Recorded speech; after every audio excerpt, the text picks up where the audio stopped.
that Roger Federer, in the first few years of his career, and this is to take nothing away from his achievements, but he was not facing players of the caliber of Novak Djokovic and Rafa Nadal. Now, you can twist this whichever way you like, because you could say, well, Novak won a lot of his Grand Slams when Nadal and Federer were on the wane. I am aware that you can throw that argument back in my face.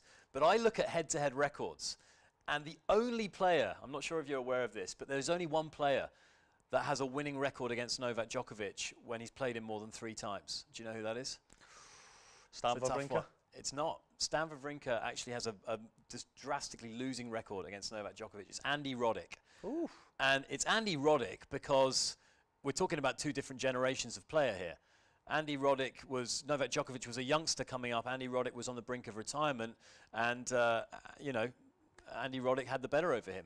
Whether he didn't like facing Andy Roddick or there was something about his game. You look at Federer, 24-22, Djokovic in Djokovic's favour. Nadal, 27-25. They're the greatest rivalry of men's tennis. They've played more than any other 2 players in history. And Djokovic is ahead. Now, I know it's marginal. I know it could turn around. It's razor thin.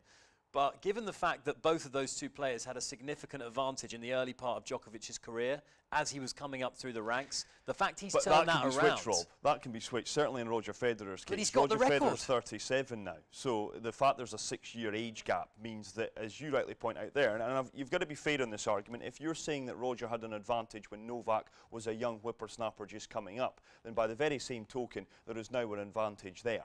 The fact that Novak is the younger of the 2 men.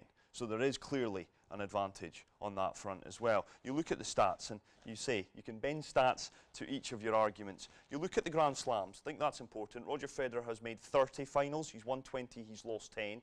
Novak Djokovic has won 14. He's lost 9.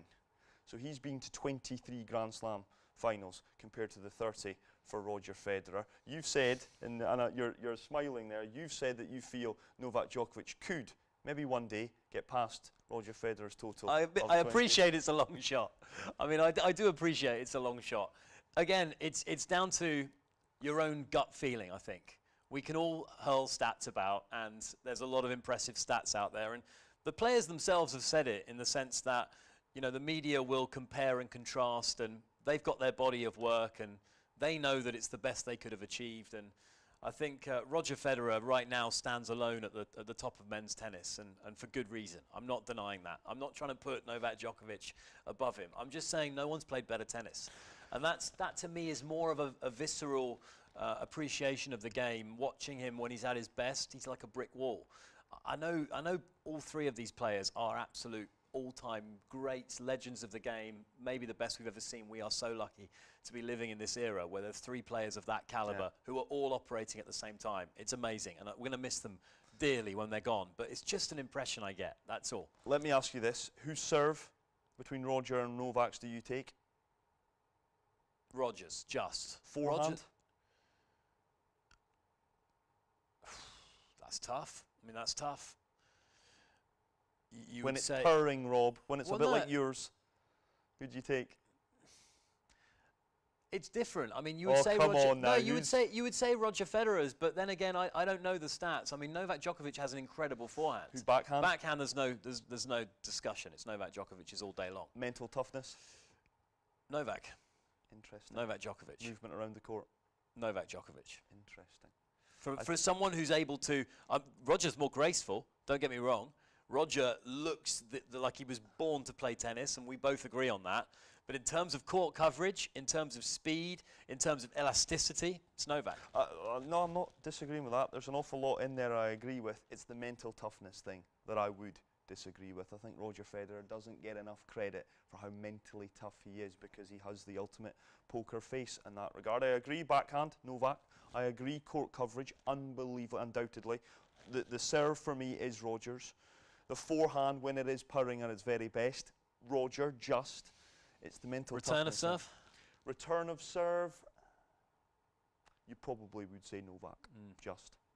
If you're giving Roger the forehand, but just, you're giving Novak return of serve, maybe just. And I know an awful lot of people that would have you believe that Novak's maybe just the best returner that the game has ever seen. Do you subscribe to the Grand Slams as being the ultimate barometer in the sense that do you believe that Rafa is the second best of all time? Yes, I do. Yeah, I do.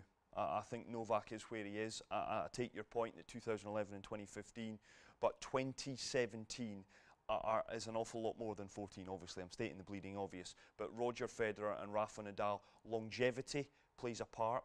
I think Rafa Nadal's injury problems, the fact he's overcome them to remain one of, if not the prominent force in tennis. Right now you can make that argument. I think absolutely they're ahead of Novak in that regard.